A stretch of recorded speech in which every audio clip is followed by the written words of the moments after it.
Bonjour à tous, je suis Nicolas de l'agence web Time4Com. Je suis heureux de vous retrouver aujourd'hui pour ce premier épisode d'une nouvelle série de vidéos consacrée à la création d'entreprise. Nous allons voir ensemble un plan d'action concret pour savoir comment créer son entreprise. Avant de commencer, merci de liker cette vidéo, de vous abonner à notre chaîne et de partager ce contenu à toute personne qui pourrait être intéressée. Nous allons démarrer aujourd'hui avec le premier point de notre plan d'action. Mais pour commencer, quand on veut créer une entreprise, souvent on ne sait pas par où commencer. Nombreux sont ceux qui se lancent dans cette aventure sans ligne directrice. Et ça, c'est le meilleur moyen pour arriver à un échec. Devenir son propre patron, ça ne s'improvise pas. Il faut être capable de passer du rêve à la réalité. Nous allons donc tenter de vous orienter dans cette aventure entrepreneuriale à travers un plan d'action qui vous facilitera la structuration de votre projet en identifiant les étapes clés pour créer une entreprise. Découvrons aujourd'hui le premier point de ce plan d'action, qui est pourquoi et investissement. Avant même de démarrer une aventure entrepreneuriale, il est important de définir son pourquoi et d'adopter le bon état d'esprit. Ce pourquoi est la question fondamentale à laquelle vous devez répondre. Ce pourquoi vous permettra d'affronter tous les obstacles qui se mettront sur votre route. Le pourquoi, cette source de motivation première, doit être bien réfléchi pour pouvoir avancer. Pourquoi vous voulez créer une entreprise? Quels sont vos objectifs à travers ce projet? Que visez-vous au niveau personnel et professionnel? Est-ce que vous cherchez à élever votre niveau de vie? Est-ce que vous souhaitez gérer votre temps comme vous l'entendez? Être plus libre? Voulez-vous être un dirigeant et être acteur de votre réussite?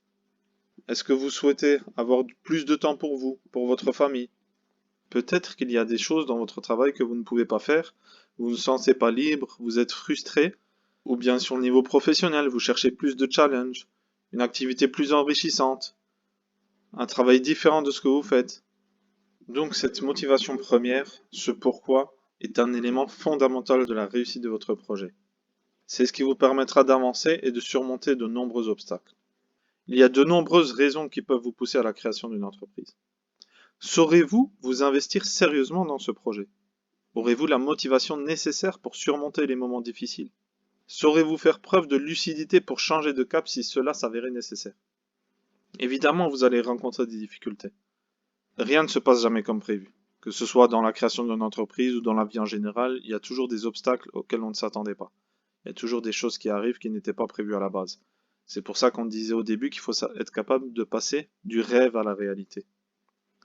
Mais cette question du pourquoi, cet objectif qui doit être clairement défini au départ, vous aidera à surmonter ces difficultés justement. Si votre pourquoi est assez motivant, vous pourrez surmonter ces obstacles et ne pas abandonner à la moindre difficulté.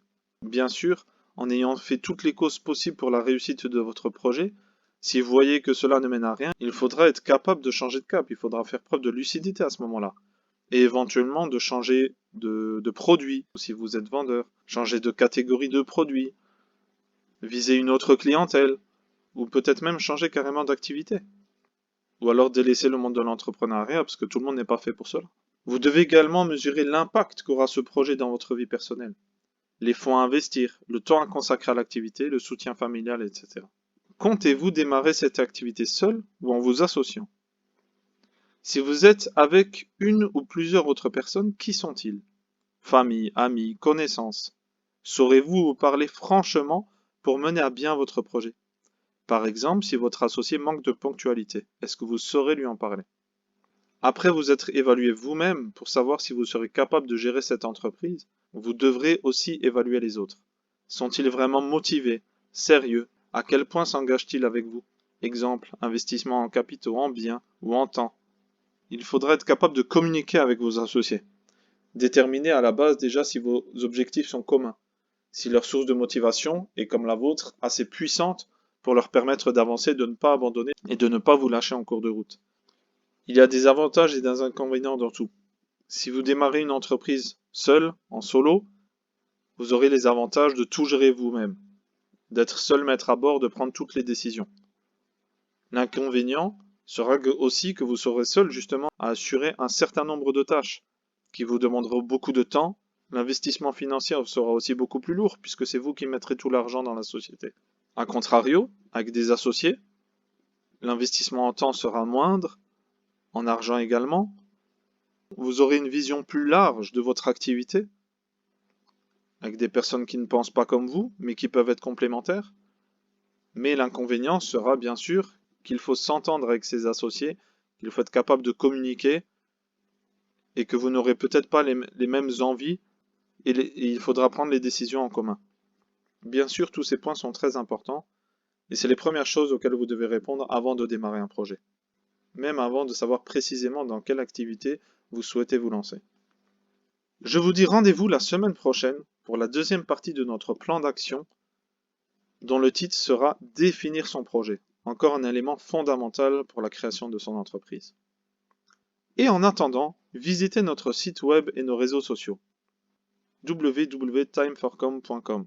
Si vous souhaitez nous contacter pour un accompagnement dans votre projet de création de site internet, ou si vous avez besoin de conseils ou une question concernant votre projet entrepreneurial en général, vous pouvez nous contacter par mail à l'adresse contact@timeforcom.com.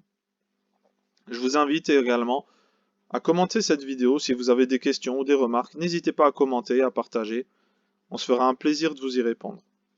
Je vous dis à très bientôt et à la semaine prochaine pour le second épisode de notre plan d'action pour créer son entreprise.